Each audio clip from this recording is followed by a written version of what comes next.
Hello everyone, and welcome to episode 16 of Katawa Shoujo. Sorry it's been a little bit of a wait here, but I'm hoping to do like a double episode today, so this doesn't mean you're going to get an hour episode. We're going to have two 30-minute episodes for you guys to catch up on.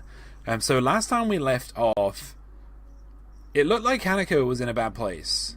She was keeping us to herself, keeping herself alone in a room by herself, which is not a good place to be. But yeah, let's get straight back into it, shall we? So, load. And make sure that we are recording. A world away.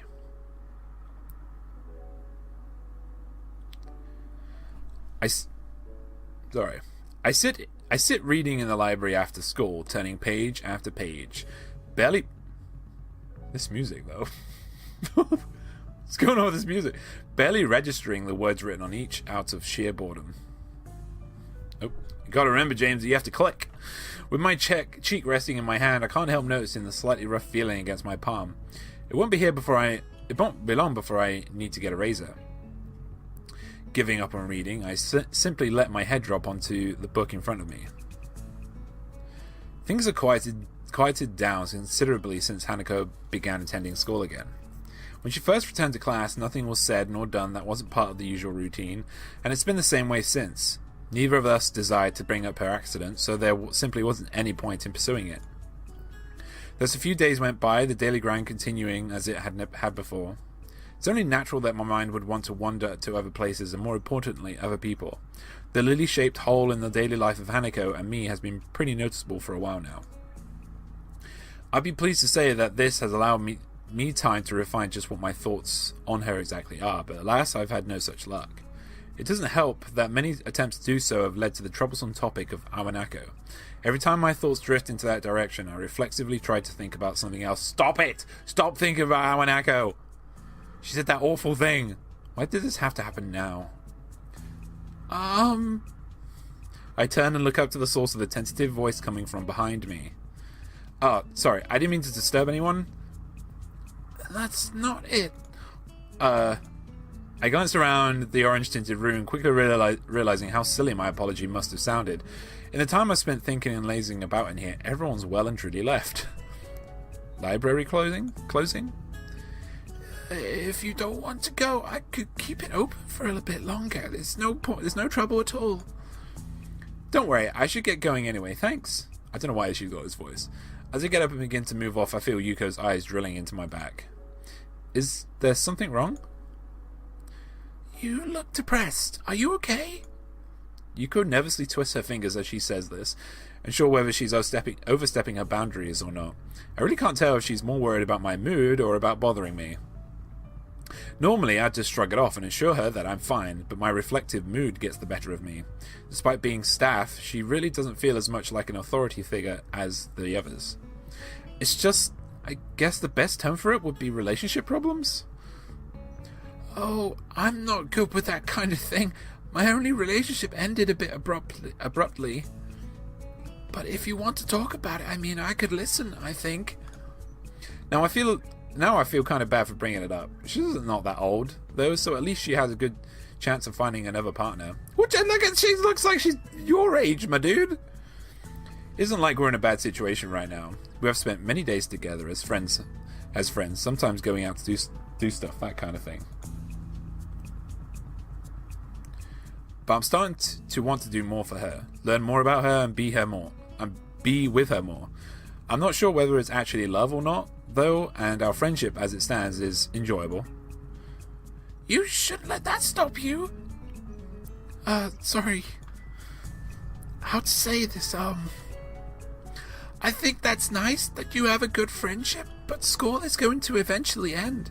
Do you think you'll be fine with not knowing if it could have gone further after you've graduated? I guess that's the crux of the problem. I really have no idea what the problem to that question is.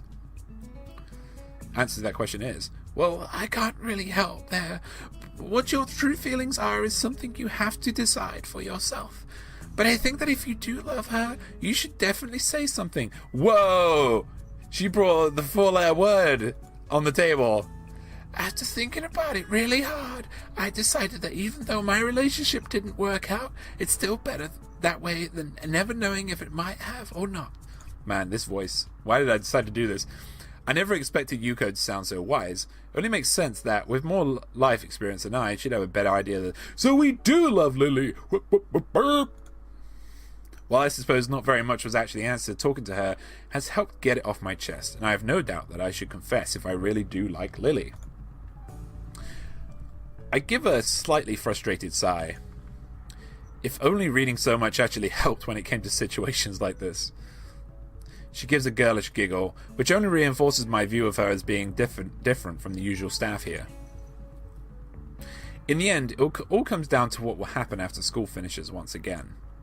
Considering what happened before I came to Yamaku, it feels like being asked to keep up with a field of runners despite having just started from a dozen yards behind them. Oh, sorry, I read that wrong. It's just one more motive to move on from the past. The last thing I need right now is to get caught up in that and getting homesick while I'm at it. And we're back in bed. Once again, I found myself calling Lily. My phone bill is going to be horrific, considering this is international. Oh, I know that feel, my dude. But it's worth it. I don't only want to smooth over her things from the last time I called, I genuinely want to talk to her again. When the phone finally picks up, I easily recognize a voice on the other end. Satu? Hello, Mrs. Satu. May I speak... Damn, I've forgotten how the rest is supposed to go. It's not encouraging to forget such a small amount of words, even if I didn't spend that long time to memorize them. Oh, he's speaking in Scottish. May I speak with Lily, please? Hello again, Hisao. Are you teaching yourself English? Just a little. I don't think I'm too good at languages in general. Oh, don't say that. Your pronunciation was good. I'll get Lily for you. Just wait a moment. I obediently wait as she goes off in search of Lily, the other end going silent. Eventually, a much more awake-sounding Lily than last time answers, the time over there being past noon by now. Hisao, are you there? Yeah, I'm here. Hi. Good afternoon. Sorry for taking so long. I was outside in the garden. Gardening? Unfortunately, I've found I'm no good at it, so I just smell the flowers. I think my fingers appreciate it more. I take it Hanako's recovered a bit. Yeah, I just made sure she was eating. Eventually she righted herself. Thanks for the help the other day. I don't think I was really that much help. The main thing is that she's better, though. True. How's life over there, then? Sounds like you've been living in nothing short of a mansion. I wouldn't call it a mansion, but it is rather large, is obviously what she wants to say. Then modesty stops her. I'm a little envious, but it is her holiday. It's a nice house to stay in, though. There's a beach near here, too, which Akira's especially fond of. She's a swimmer? She's constantly dragging me there to have swimming competitions, which she wins every time. Lily doesn't strike me as very athletic at all, so not being adept at swimming seems logical enough. The fastest I've ever seen her move is her understandably relaxed pace during her walks to and from the suburbs down the hill from the school. It makes the image of her swimming hard to imagine. The beaches there must look nice. They'd be less crowded than the ones out here at least. Indeed. Akira says the area around here looks beautiful because it's so far outside the city. I only realize what I've said after I say it, but it doesn't bother her at all. It's still easy to forget that she can't see when she's not around, despite the time we've been friends. That said, the local accent sometimes makes communication a bit hard. It's a constant reminder that this isn't home. While the fact that she doesn't consider her parents' residence to be her home makes good sense, it makes me realize that I can't really answer whether the same goes for me. Graduation from Yamaku is distant enough to be difficult to view objectively, and I've spent so much time in this small room, I've come to accept the dormitory as my new home surprisingly quickly. I guess that would be hard to deal with. Is your knowledge of English holding up? Thankfully. I may be fluent, but being in a position where I have to use it often helps in curbing my Japanese accent, so it's been useful practice. I hear you're trying to teach yourself English? More like memorizing a few lines and failing at even that much. I'm not really cut out for learning another language. My admission of defeat draws an amused giggle. I believe that there are things one chooses to do in life, and also things that are chosen for one to do in life. You can take comfort in the fact that you're better than me in science and math, at least. All that helped all that's helped in is making me Mutu's star student. I wouldn't worry about it. They're useful skills for many jobs, right? That's what he tells me. His face veritably lit up when I said I'd probably go into a career involving either. We both share a warm laugh at the events that have befallen upon each other at the opposite ends of the world. It's nice and reminds me of our simple small talk that I've been missing since she left. As each of us waits for the other to begin, I decide to push ahead with my feelings.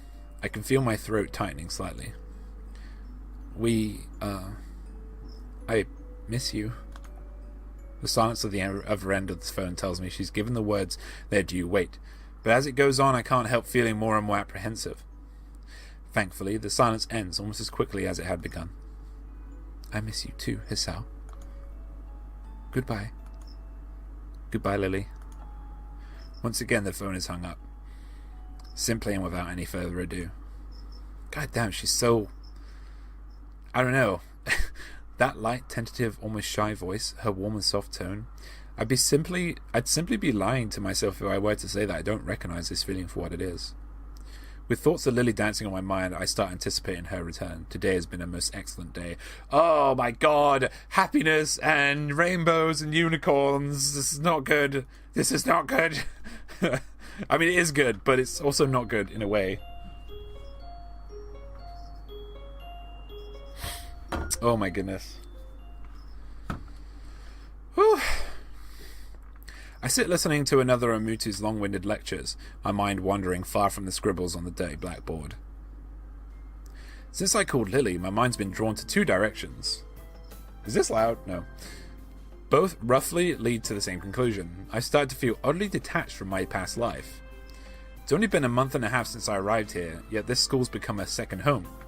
I've gained new friends and contacts, managed to get to grips with the school's lifestyle and culture, and become accustomed to the quirks of my classmates.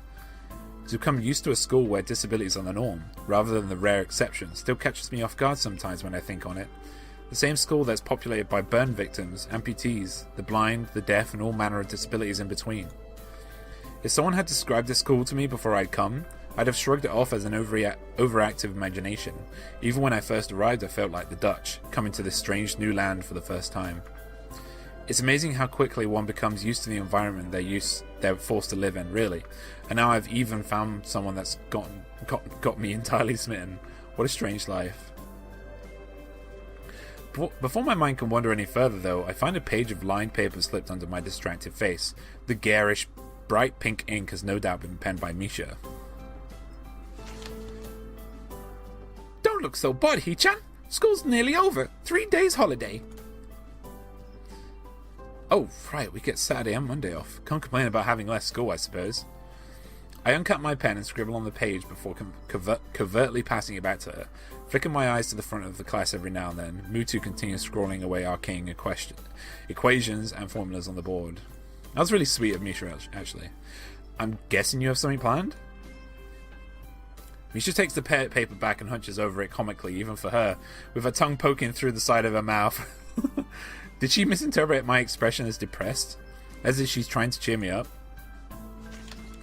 Student council work with Chi-chan, of course. You're not still brooding over that, surely? But Hee-chan could have helped us poor lonely girls. Oh, come on. I'd lend you a hand for day if I weren't going to be busy. Oh, naughty Hee-chan. I'm just going to meet Lily with Hanako. I don't know what you've got going through your head. So Lily's back? Yeah, she's coming on the evening flight with her sister, so she'll be back in school next week. As she takes the note back and begins to write, I look up to see an unwelcome sight. While I frantically try to silently catch Misha's attention, Mutu confidently strides through the gap between the desks from the front of the class, his intent gaze focused directly on her. She suddenly stops writing as his tall figure casts an impossibly long shadow over the page. He suddenly takes the piece of paper from her and begins to read. Sweating bullets, I quickly glance around the class, noting their complete silence. Of course, it would just have to be the one thing that actually gets their attention during the class. After a scant few seconds examining the page, he rolls the paper up into a small tube and lightly bops Misha over the head with it. Half an hour until you can hop off to the student council. I think you can hold on until then.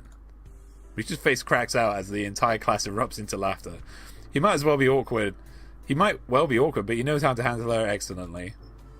I probably feel sorry for her if I weren't as busy stifling my own laughter. Hisao, is that one it? No, I think that's some foreign airline. I wish they'd stop using that word. And so the third aircraft they're not on comes in to land. For the past half hour, we've been whiling away the time with small snippets of pointless chatter. Lily and Akira's flight has been delayed, and at this rate, it'll probably be dark before their plane arrives. Hanako looks great, by the way. Is that one it? No, that's the company colors are wrong. The company colors are wrong. Hanako's eyes flutter left and right, following the trickle of people in and out of the huge glass doors ahead of us. Fortunately, nobody pays her much heed, their attention apparently directed towards greater things. Maybe that one is it? No, I think that's... Hold on a minute. I think that one might be after all. It still takes some time before the billboard changes their flight status to disembarking. A loud yawn sneaks up on me. Not allowing it enough time to stifle it, my sleep patterns have, once again, been all over the place, likely due to a mix of worrying about Hanako and the side effects of my medications. Hisao, over there! I look to Hanako, then follow her gaze to the airport door. Huh? Oh, Lily, they're here! Really? We all call out to each other in greeting, quickly shuffling over to the side to avoid blocking the passage of others. Lily! Aww. Hanako jumps forward to hug Lily, a wild smile on her face being all that's needed to see her happiness at Lily's return. Lily simply smiles in return, her voice soft. It's wonderful to meet you again, Hanako. I just realized she's got a Christian cross on her neck. As the two give each other a hug, well deserved after all that's happened while she was gone, I turn to Akira. Yo! You're pretty late. Yeah, there was a really bad storm over the airport. We got drenched just going from car to the door. Your hair looks perfect though. I guess you'll appreciate the weather here more then. Welcome back to you, Lily. Hanako breaks off from Lily as I speak. For a long time, neither of us says a word. Contrary to what I thought her homecoming would be like, the atmosphere feels awkward, almost stifling. Most of us tried to guess each other's feelings, not quite sure about what she said.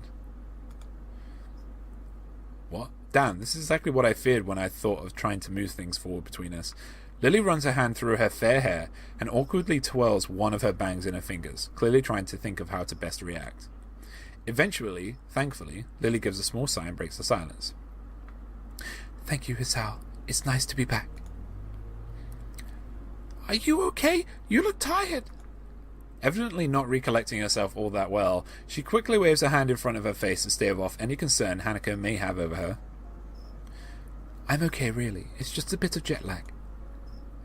Weak. You don't have any? She simply gives a big grin, puffing out her modest chest. I feel absolutely fine. That's not fair.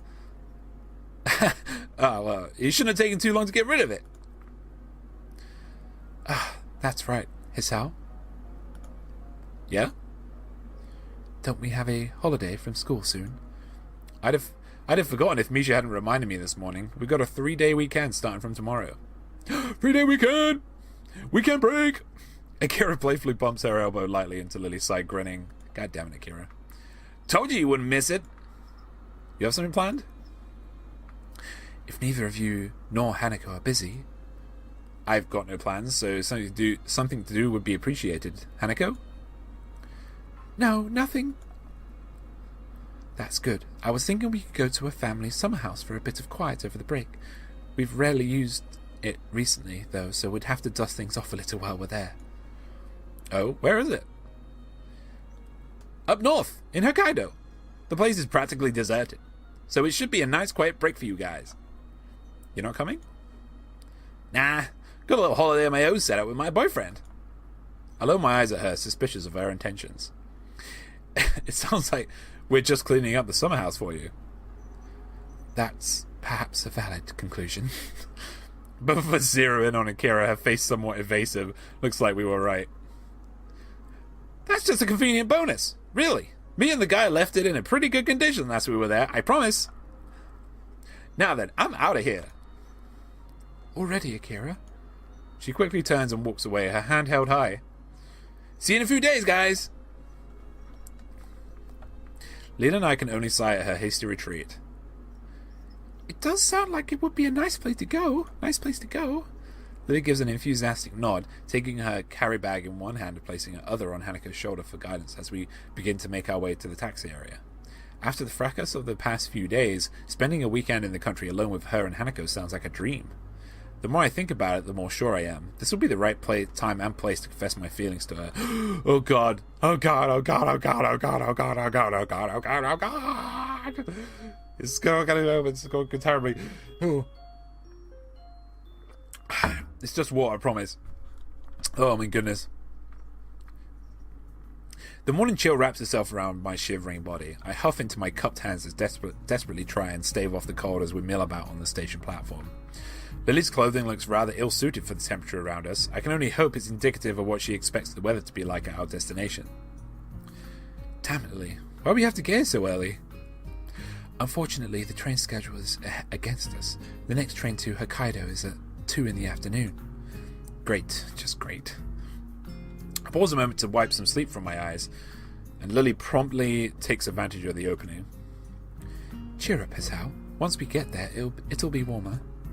Why not just take the bullet train? A normal train's going to take hours to get there, so we might as well take the Shinkansen line as far north as it can, and just switch at the end. There's a certain charm to older trains, wouldn't you agree? I'd agree if I weren't freezing in the morning cold because we decided to take one. Sorry, Hisao. Sorry, what for? I was the one who suggested taking the normal train. Way to make me feel guilty. All I can do is sigh and cover my face with my hand. It's fine, I'm just grumbling. My, Hanako. You needn't shoulder all the blame yourself. Even without your suggestions, I'd still have opted for the same thing. Thankful for the quick interception from Lily, I take a quick gander around the station. Aside from us, the train platform's all but deserted, the morning dew settling on the empty benches. I guess no one else was masochistic enough to brave the very early morning.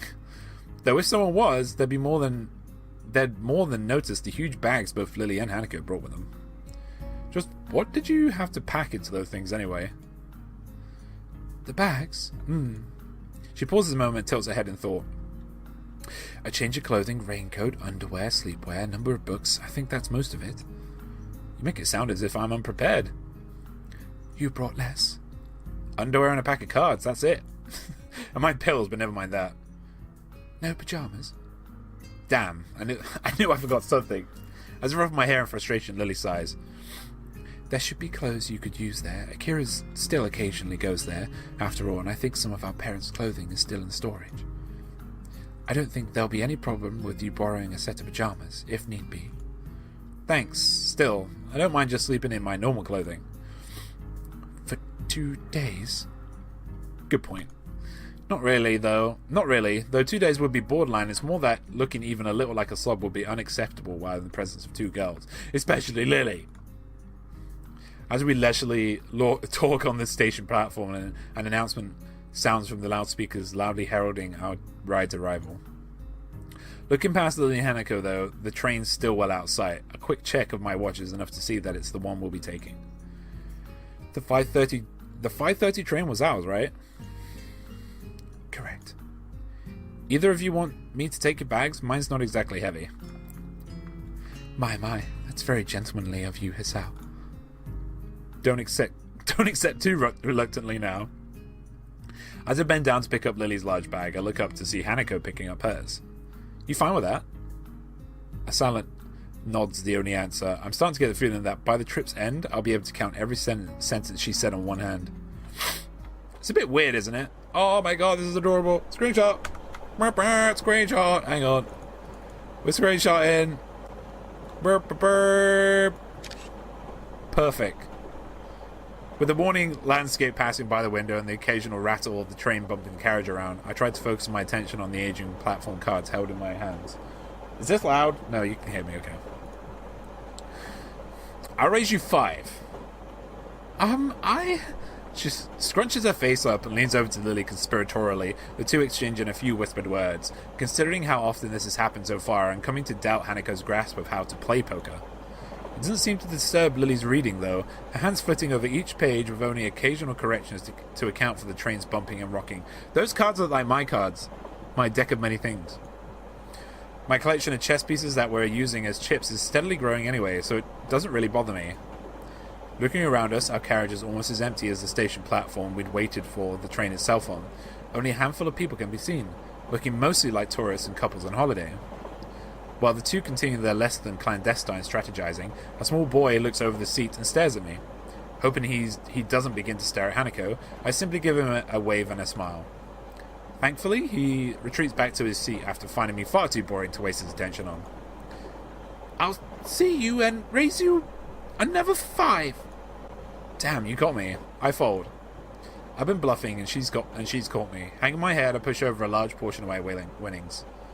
Hanako looks absolutely delighted, and even if Lily keeps her attention focused on her reading material, I can see the smirk on her face. They're both extremely pleased. For a moment I try to work out what Lily's reading, but the cover is too faded to read beyond the fact that Roman letters are on it. A pity I can't read the braille above the printed title. What are you reading, Lily? The title looks like it's in English. That's right, it's And Then There Were None, an old British story. I could read it to you if you'd like. It's like a click when the train noises loop. She extends the offer with a grin, obviously in jest. I think I'll pass, thanks. Oh, thank God that bloody train stopped. After a seemingly endless trip, we finally reached the promised land of the Satu summer house. That's really cute. Even after the train trip, the walk-up seemed to take forever. Despite my grumblings, though, I'd have never guessed the sight that would be in store for us once we travelled that long, deserted road. It looks more like a farmhouse than the everyday house I'd imagined, small in size and surrounded by trees and bushes. An empty expanse of wheat fields and farming land can be seen as we walk up, the fencing only consisting of rickety old wooden planks. It really drives home how far we are from the major cities, and is a sight that feels antithetical to the environment I grew up in. Basically the opposite. The only thing that doesn't surprise me is its Western styling. Wow, it's amazing out here. It's wonderful. That's nice to hear. While Akira may have said that she's kept the house in reasonable condition, I was worried that we might have different standards of reasonable. It looks like there isn't another soul for miles. I thought Akira would be the type to keep to the city. Lily furrows her brow in thought, seemingly recalling almost forgotten knowledge. From memory, there's a small town not too far ahead. Other than that, though, this is largely just old farmland. Akira and I stayed in our parents' house, which was in the nearest city for a while, but after they left we decided to move into a smaller, more easily maintainable house. To find a place like this in Japan nowadays is kind of anachronistic. Just fucking use normal words, mate. Well, this town does have quite a bit of history. I looked down the street one last time before getting back to the task at hand. Shall we go in then? I'm parched. It was a long walk to get here. Lily gives an enthusiastic nod, the three of us lugging our bags into the house. As soon as we set foot inside, Hanako and I started looking around, taking in every detail of where we'll be staying for the next few days. All the artifacts of another's life stopped mid-motion around the house, such as the television guide lying beside the counter it was on, and pans in the adjoining kitchen still sitting on the stove. It's a strange feeling, really, as if we were stepping into Akira's life for a brief moment, before leaving in a couple of days just as we come. Of course, the more mundane reality is that she just hasn't finished. She just hasn't cleaned up after herself that well. Where should we put our bags? I'll show Hanako our bedroom. You can put yours here if you'd like. You mean I don't have the same bedroom as you two? Hanako flies into a full blush as Lily takes her cheek in her hand. Oh my, how bold. You two. Hold on, if I'm going to leave my bags here, where will I be sleeping? Well, seeing as we lack a guest bedroom. The convertible futon, huh? Sorry, Hisao. I sigh, lamenting my place on the bottom rung of sleeping location priorities. I guess there's no other choice. Lily leaves to show Hanako to her bedroom, so I take a small tour of my surroundings after I drop my bag on the floor. The kitchen, just like the living room, is fairly modest. The rustic nature of the wooden furniture drives home just how far we are from civilization. Returning to the living room, I decide to try out the television until they get back. With a touch of the remote, it immediately flickers to life, apparently set to a news channel. But this is where we're going to end the episode, my friends, because it's been 30 minutes. Thank you for watching, everybody. If you have any positive or negative comments to make, please let me know so I can improve my videos for you. If you could please like and share this video so I know that you guys like it, and I'll make more of similar videos like this one. Also, if you have any recommendations for any other visual novels or games like this that I can work on, please let me know. Also, anyway, this has been the end of episode 16, guys. It's been pretty good. I like it's been pretty cute. There's been a lot of cute stuff happening, which is nice. I imagine it's going to get quite interesting here in episode 17. But yeah, I have been Owl. Wow, what's my name? I have been Owl, guys, and now I am out. I'll see you later. I'll see you tomorrow. Bye!